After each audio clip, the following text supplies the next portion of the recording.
কেউ ততক্ষণ পর্যন্ত প্রকৃত মুমিন হতে পারবে না যতক্ষণ না আমি মুহাম্মদ সাল্লাল্লাহু আলাইহি ওয়াসাল্লাম তার কাছে তার সন্তান, তার পিতা, এমনকি সমস্ত মানব জাতি থেকে বেশি প্রিয় না হচ্ছে। আর আমরা যারা আগামীকালকে এইটার প্রিপারেশন নিয়েছি, আসলে কি আমাদের কাছে নবী প্রিয় বেশি না আমাদের দুনিয়ার স্বার্থ বেশি প্রিয়? যারা এগুলো করবে তাদের কাছে কি সত্যি নবী প্রিয়? তাহলে তারা করতে পারতো না। যদি নবী আমাদের কাছে সবচেয়ে বেশি প্রিয় না হয়, আমরা মুমিন হতে পারছি না। আর যাদের কাছে নবী প্রিয় তারা কখনো এমন হারাম কাজে যেতে পারবে না। যারা যাচ্ছে তারা কখনোই নবীকে ভালোবাসে না, কোশ্চিন কালেও না।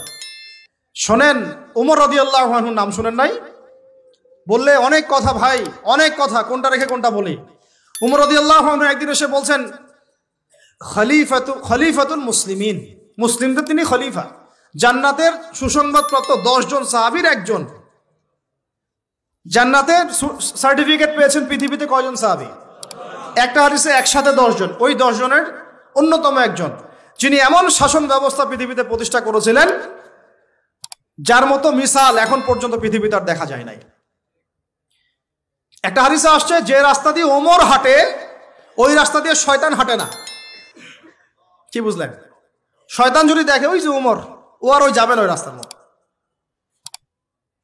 এই হচ্ছে ওমর ইবনুল খাত্তাব।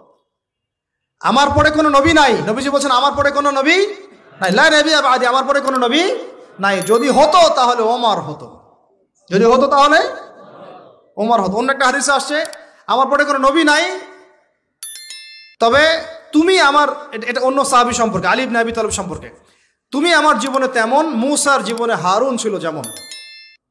এটা হচ্ছে আলী ইবনে আবি তালিব। তো এখানে কথা হচ্ছে ওমর রাদিয়াল্লাহু আনহুর মতো মানুষ নবীর কাছে এসে বলছেন সাল্লাল্লাহু আলাইহি ওয়াসাল্লাম, ইয়া রাসূলুল্লাহ ওয়াল্লাহি লা উহিব্বুক, আল্লাহর কসম করে বলছি আমি আপনাকে অনেক মহব্বত করি, ইল্লা মিন নাফসি, আমার নফসের চেয়ে বেশি না। মানে আমি আমার জানের চাইতে আপনাকে বেশি মহব্বত করি না। কথা কি বুঝতে পারতেন কি? মানে আমি আপনাকে অনেক মহব্বত করি ইয়া রাসূলুল্লাহ, সব কিছু থেকে বেশি মহব্বত করি, কিন্তু আমার নিজের জানের চেয়ে বেশি না। নবী সাল্লাল্লাহু আলাইহি ওয়াসাল্লাম বলেন, লা ইয়া ওমর, এখনো মুমিন হওনি ওমর। কাকে বলছেন? কাকে বলছেন? জান্নাতের সার্টিফিকেট প্রাপ্ত একজন মানুষকে। লা ইয়া ওমর, এখনো হওনি।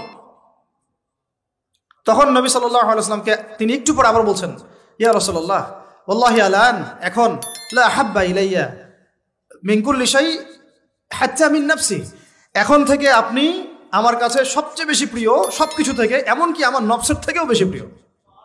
তখন নবীজি বলছেন, আলান ইয়া ওমর, হ্যাঁ এখন ওমর, এখন তুমি মুমিন হলে।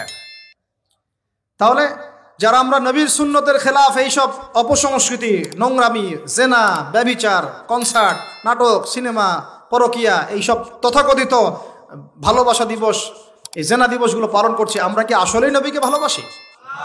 আমরা কি সত্যি আল্লাহকে ভালোবাসি? আল্লাহ পাক আমাদেরকে বোঝার তৌফিক দান করেন না, জাহিলিয়াত থেকে ফিরে আসার তৌফিক দান করেন। এরকম প্রচুর ঘটনা। ভালোবাসা তো এগুলোর নাম। ভালোবাসা কাকে বলে জানেন? সাহাবীরা বাসায় যেতেন, আবার দৌড় দিয়ে আসতেন নবী সাল্লাল্লাহু আলাইহি ওয়াসাল্লামের চেহারাটা একটু দেখার জন্য। এটা নাম ভালোবাসা। আপনারা যদি উমরা করতে চান, হজ করতে চান, দেখবেন বারবার আপনার নবীর রওজায় গিয়ে সালাম দিতে মন চাইবে, যে আরেকবার দেখা করে আসি, আরেকটু দেখা করে আসি, আরেকবার সালাম দিয়ে আসি। ভালোবাসা, কোনো স্বার্থ আছে এখানে? নবী সাল্লাল্লাহু আলাইহি ওয়াসাল্লাম কি আমাদের কাছে কোনো স্বার্থ দাবি করেছেন? আল্লাহ করেছেন? এগুলো ভালোবাসা। এই ভালোবাসা হলো প্রকৃত ভালোবাসা। আর এগুলো যেটা চলছে এটা হচ্ছে যৌনতা। এগুলো কি চলছে? যৌনতা। ভালোবাসার নাম দিয়েছে এখন যৌনতা। এগুলো ভালোবাসা না, এগুলো পাশবিকতা, প্রবৃত্তির দাসত্ব। প্রবৃত্তি মানে মন যা চায় তাই করতে চাচ্ছে। আপনার মন চাইছে একটা মেয়ের সাথে রাত কাটাবেন, এটাকে আপনি ভালোবাসা নাম দিলেন, কিন্তু এটা হচ্ছে ভালোবাসা না, এটা কি? প্রবৃত্তি, পশুত্ব, দাসত্ব, পশুত্বের দাসত্ব করছেন। আল্লাহ পাক আমাদেরকে কথাগুলো বোঝার তৌফিক দান করেন। এরকম সাহাবীরা কত ত্যাগ করেছেন। তালহা রাদিয়াল্লাহু আনহুর নাম শোনেন না অনেকেই। নবী সাল্লাল্লাহু আলাইহি ওয়াসাল্লাম উহুদ যুদ্ধের দিন সংকটময় একটা অবস্থায় ছিলেন। তালহা রাদিয়াল্লাহু আনহু একা নবী সাল্লাল্লাহু আলাইহি ওয়াসাল্লামকে ঢাল হিসেবে পিঠ পেতে দিয়ে আসেন, উনার দিকে কোনো তীর যেন আসতে না পারে।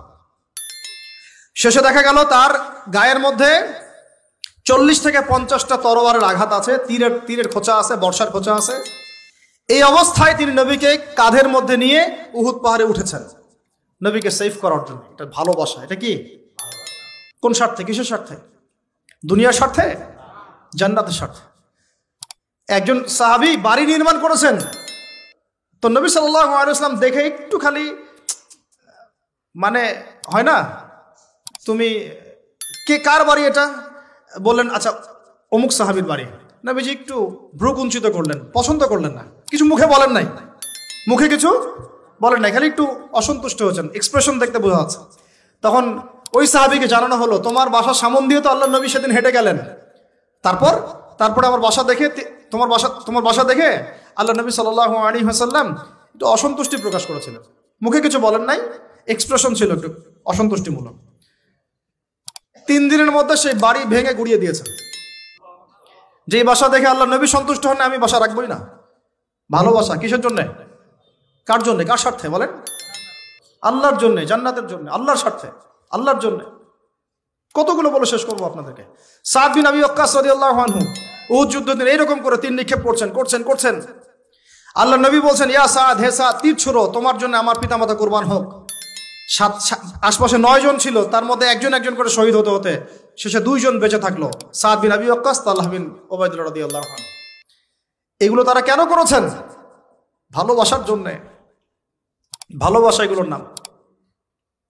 কতগুলা বললে শেষ করবো আপনাদেরকে, বলেন। নবী সাল্লাল্লাহু আলাইহি ওয়াসাল্লামের কাছে একজন সাহাবী আসেন ইসলাম কবুল করতে এসে হাতের মধ্যে কিছু বালা আংটি থাকে না, এগুলো ছিল, এগুলো খুলে ফেলে দিয়েছেন নবী সাল্লাল্লাহু আলাইহি ওয়াসাল্লাম, খুলে ফেলে দিয়েছেন। তো একটা খুব দামি সোনার আংটি ছিল, ফেলে দেওয়ার পরে অনেকে বলছে, তুমি তো এখন মুসলিম হয়েছো, ইসলাম কবুল করেছো, তো আচ্ছা ঠিক আছে, ওইটা না হয় নবীজি পড়তে নিষেধ করেছেন, তুমি ওইটা নিয়ে বিক্রি করে দাও, বিক্রি করে না হয় ওই টাকা দিয়ে অন্য কিছু করো। উনি বলছেন, কখনো না, আমার হাত থেকে আল্লাহ নবী খুলে একটা জিনিস ফেলে দিয়েছেন, আমি সেটা আবার নিতে যাব? কিসের জন্য এগুলা? এটা ভালোবাসা, মুহাব্বত। আল্লাহ পাক এটাই কোরআনে বলছেন যে, কুল, আপনি হে নবী আপনি বলে দিন, ইন কুনতুম তুহিব্বুন আল্লাহ, তোমরা যদি আল্লাহকে মহব্বত করেই থাকো, আল্লাহকে সত্যিকার অর্থে ভালোবেসেই থাকো, ভালোবাসার দাবি করেই থাকো, ফাত্তাবিউনি, তাহলে নবীর আনুগত্য করো, ইউহিব্বুকুমুল্লাহ, তখন আল্লাহ তোমাদেরকে ভালোবাসবে, ওয়া ইয়াগফির লাকুম যুনুবাকুম, তোমাদের সব গুনাহ আল্লাহ মাফ করে দিবেন, আল্লাহু গফুরুর রহিম। এই হলো ভালোবাসা। ভালোবাসা মানে কি? ভালোবাসা মানে হচ্ছে আস-সামউ ওয়াত তাআ, আমি নবী এবং আল্লাহ এবং তার রাসূলের কথা শুনবো এবং আনুগত্য করব, শুনবো এবং এর নাম ভালোবাসা। শুনবো, আনুগত্য করব, তাহলে আমরা কি শুনবো, কি আনুগত্য করব? আমাদেরকে প্রথমে কোরআন পড়তে হবে, কোরআনের অনুবাদ জানতে হবে, কোরআন অনুযায়ী জীবন করতে হবে, 5 ওয়াক্ত নামাজ পড়বো ইনশাল্লাহ, হালাল খাবো, যাকাত দিব, রমজানের সওম রাখবো, নবীর সুন্নাহ অনুযায়ী জীবনযাপন করব, এবং সুন্নাহ বিরোধী, কোরআন বিরোধী, ইসলাম বিরোধী কোনো কাজে আমি লিপ্ত হব না। এই তো ভালোবাসা। এই ভালোবাসা যদি বহিঃপ্রকাশ ঘটাতে আমরা ব্যর্থ হই, নিজেও ধ্বংস হব, পরিবারও ধ্বংস হবে, আমাদের পরের প্রজন্মও ধ্বংস হবে, সমাজও ধ্বংস হয়ে যাবে। আল্লাহ পাক আমাদেরকে বোঝার তৌফিক দান করে নেন।